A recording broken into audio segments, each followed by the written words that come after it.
ఉమ్మడి వరంగల్ జిల్లాలో మహాశివరాత్రిని పురస్కరించుకొని శైవ క్షేత్రాలకు భక్తులు పోటెత్తారు. భక్తుల కోసం అధికారులు ప్రత్యేక ఏర్పాట్లు చేశారు. జాగరణ, ఆధ్యాత్మిక కార్యక్రమాలకు అన్ని ఏర్పాట్లు చేశారు. శివనామ స్మరణతో దేవాలయాలన్నీ మారుమోగుతున్నాయి. కాకతీయులు నిర్మించిన పురాతన దేవాలయం 1000 స్తంభాల దేవాలయంగా పిలువబడుతున్న దేవాలయం నుండి మరింత సమాచారం మా రీజనల్ కోఆర్డినేటర్ చంద్రశేఖర్ అందిస్తారు.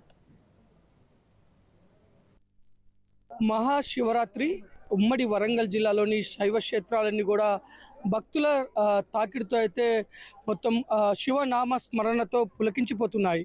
ఇప్పటికే ఉదయం నుంచే కుటుంబ సమేతంగా భక్తులు శైవ క్షేత్రాలను దర్శించుకొని కుటుంబ సమేతంగా ఉపవాసాలతో ఇటు శివుడి అర్చనలు, అభిషేకాలు చేస్తూ కుటుంబ సమేతంగా శివుని నామాన్ని స్మరిస్తూ హరహర మహాదేవ శంభో శివశంకర అంటూ కుటుంబ సమేతంగా కూడా శివుని నామాన్ని స్మరిస్తున్నారు. ప్రస్తుతం మనం ఉమ్మడి వరంగల్లోని 1000 స్తంభాల దేవాలయంలో ఉన్నాం. ఇక్కడ మనతో కొంతమంది భక్తులు ఉన్నారు, వారితో మాట్లాడదాం.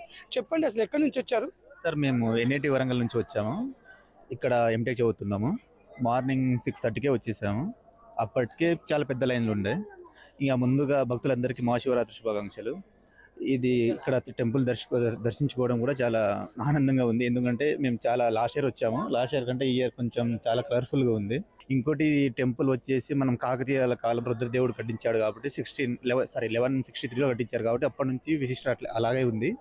ఆ కట్టడాలు కానీ తర్వాత మన ఇక్కడ ఏకశిల నగరంగా మన వరంగల్ని కూడా పిలుచుకుంటున్నాం కాబట్టి ఆ విశిష్టత, ఆ గొప్పతనం అలాగే ఉంటుంది. కాబట్టి ఇంకా భక్తులందరూ ఇంకా ఎక్కువ సంఖ్యలో వచ్చి దర్శనం చేసుకుంటే శివలింగాన్ని ఇంకా అందరికీ ముక్తి కలుగుతుందని భావిస్తున్నాము. అంటే శివరాత్రి అంటేనే ఒక ప్రత్యేకత ఉంటుంది. కుటుంబ సమేతంగా కూడా అందరూ వచ్చి అసలు సంతోషంగా ఆ శివుని దర్శించుకుంటూ ఉంటారు. అసలు ఏంటి మీరు శివరాత్రికి ఎలాంటి కార్యక్రమాలు చేస్తారు? శివరాత్రి ముఖ్య ఉద్దేశం ఏంటంటారు? యాక్చువల్లీ శివరాత్రి ముఖ్య ఉద్దేశం ఏంటంటే అప్పుడున్న మన పురాణాల ప్రకారం అయితే పార్వతీ శివుడి పెళ్లి రోజు అని చెప్పేసి మనం అనుకుంటాము. నార్మల్గా మేమైతే మార్నింగ్ 5:30-5కి అలా పుణ్యస్నానం చేసుకొని నార్మల్గా ఈరోజు అయితే మొత్తం ఫాస్టింగ్ ఉంటామండి. నార్మల్గా అంటే ఏదన్నా అంటే డిపెండ్స్ ఆన్ భక్తులు బట్టి ఒక్కొక్కరు మన ఓన్లీ వాటరే తీసుకుంటారు, కొందరు కొంచెం ఫ్రూట్స్ తీసుకుంటారు. ఆ విధంగా డే మొత్తం ఫాస్టింగ్ చేసి నైట్ మొత్తం అలా జాగారం చేసుకొని శివుని మహిమ అంటే ధ్యానంలో ఉంటూ శివుని ప్రార్థిస్తూ డే మొత్తం అలా గడుపుతాం. నార్మల్గా ఎవ్రీ ఇయర్ అయితే అలా చేస్తాం మేము. మేడం చెప్పండి, ఈరోజు శివరాత్రి అసలు ఏంటి స్పెషల్? ఈరోజు ఎలాంటి కార్యక్రమాలు చేస్తారు? శివుడికి అభిషేకం చేస్తారు. శివుడికి ఇష్టమైన రోజు కళ్యాణం ఉంటుంది. శివరాత్రి మంచి జరుగుతుంది. 1000 స్తంభాల గుడిలో బాగుంది. మామూలుగా శివరాత్రి రోజు రాత్రి అంతా కూడా జాగరణ చేస్తారు కదా, అసలు ఎందుకు చేస్తారు? మీరు కూడా జాగరణలో పాల్గొంటారా? జాగరణ చేస్తాం మేము కూడా. దేవుడు మనకి మంచి జరగాలని, మంచి చేస్తాడని దాంతో జాగరణ చేస్తాం. ఏర్పాట్లు ఎలా ఉన్నాయండి ఇక్కడ? బాగున్నాయండి, మంచిగా. మేడం చెప్పండి, అసలు మహాశివరాత్రి యొక్క గొప్పతనం అంటే ఈరోజు ఎలాంటి కార్యక్రమాలు మీరు చేస్తారు? మేమైతే ఈరోజు ఉదయమే మహాశివరాత్రి పర్వదినాన్ని పురస్కరించుకొని ఉదయమే పొద్దున లేసేసి తలస్నానాలు చేసుకొని ఇంట్లో మామూలుగా రోజు పూజా కార్యక్రమాలు నిర్వహించుకొని ప్రతి సంవత్సరం 1000 స్తంభాల గుడికి రావడం మాకు ఆనందం అండి. అదేవిధంగా ఈరోజు కూడా రావడం జరిగింది. గతంతో పోలిస్తే ఈసారి ఇంకా ఏర్పాట్లు మంచిగా అనిపించాయి. త్వరగానే దర్శనం జరిగింది. మాకు స్వామివారికి అభిషేకం చేసుకున్నాము. మా కుటుంబంతో కలిసి వచ్చి ఇందుకు చాలా ఆనందంగా ఫీల్ అవుతున్నామండి. ఈరోజు మాకు సాధ్యమైనంత వరకు ఉపవాసం చేయడానికి ప్రయత్నం చేస్తాము.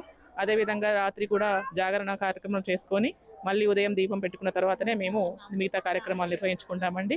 ఇది మాకు ప్రతి సంవత్సరం జరిగే విధానమే అయినప్పటికీ కూడా ఇంకా మేము ప్రతిసారి కూడా ఇంకా ముందు మా జీవితాలలో ఆనందం నింపాలంటే ఆ శివయ్య ఆజ్ఞ ఉండాలని, శివుడి ఆశీస్సులు మా జీవితంలో ఎప్పుడు ఉండాలని కోరుకుంటూ ప్రతి సంవత్సరం ఇలా దేవాలయాలను దర్శించుకుంటామండి.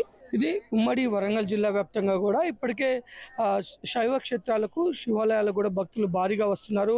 మొత్తం కుటుంబ సమేతంగా వచ్చి ఇటు అర్చనలు, అభిషేకాలు చేయటమే కాదు, ఇటు నైట్ అంతా కూడా జాగరణ ఉండే విధంగా అయితే ఏర్పాట్లు చేసుకుంటున్నారు. మొత్తం దేవాలయ సిబ్బంది కూడా మొత్తం వచ్చే భక్తులకు ఎండ తీవ్రత దృష్టి ఇటు చలువ పందిళ్లతో పాటు భారీగా వస్తున్న భక్తులకు ఇబ్బందులు కలగకుండా క్యూ లైన్లు ఏర్పాటు చేయడం, త్రాగునీటి సదుపాయం కూడా ఏర్పాటు చేశారు. రాత్రి కూడా జరిగే ఆధ్యాత్మిక కార్యక్రమాలకు ఎలాంటి ఇబ్బందులు కలగకుండా మొత్తం లైటింగ్తో పాటు అన్ని ఏర్పాట్లు చేశారు.